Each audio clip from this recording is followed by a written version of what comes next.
தாய்லாந்துல இருக்கக்கூடிய பேங்காக் பகுதியில wrong beer நாலாட் ப்ரோன்ற ஒரு பார்ல தீ விபத்தானது ஏற்பட்டிருக்கு. இதுல 30 பேர்கிட்ட உயிரிழந்திருக்காங்க. 300க்கும் மேற்பட்டவங்க இருக்கக்கூடிய வகையில அந்த பாரானது இருக்கும். அதுக்கப்புறம் 4 ஃபயர் எக்ஸிட் ஆனது அந்த பார்ல இருக்குன்னு சொல்லிட்டு சோசியல் மீடியாஸ்ல எல்லாம் போட்டிருந்தாங்க. ஆனா இவ்வளவு பேர் எப்படி இந்த இடத்துல உயிரிழந்திருந்தாங்க? போலீஸ் இன்வெஸ்டிகேஷன் படி ஏர் கண்டிஷனர்ல ஏற்பட்ட எலக்ட்ரிக்கல் ஷார்ட் சர்க்யூட்ல தீயானது ஏற்பட்டிருக்கலாம்ன்ற ஒரு சந்தேகமானது இருக்கு. முதல்ல அங்க இருக்கக்கூடிய ஸ்டேஜ்ல தான் தீயானது பரவி இருக்கு. அந்த டைம் அங்க பவர் கட்டும் ஆகிருக்கு. அதுக்கப்புறம் அந்த இடத்துல ஒரு வெடிக்கிற சத்தமும் கேட்டிருக்கு. 30 பேர்கிட்ட உயிரிழந்திருக்காங்க. அந்த அளவுக்கு தீயானது எப்படி பரவுச்சு? முதல்ல அந்த இடத்துல வைக்கப்பட்டிருந்த இந்த அலங்கார பொருட்கள், ஸ்டேஜ்ல பிளாஸ்டிக் ஃபிளார் எல்லாமே வச்சிருந்தாங்க.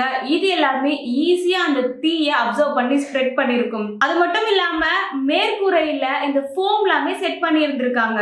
பார்ல இருக்கிறவங்க வெளியே வரலாம்னு சொல்லிட்டு முயற்சியை பண்றாங்க. ஆனா அவங்களால வெளியே வர முடியல. தீ அதிகமாக பரவுவதனால எல்லாருமே பின்புறம் இருக்கக்கூடிய ரெஸ்ட் ரூம் பகுதிக்கு போயிருக்காங்க தப்பிக்கணும்னு சொல்லிட்டு. ஆனா அந்த இடத்துலயுமே தீயை விட அதிகமான புகையானது அந்த இடத்தை சூழ்ந்திருக்கு.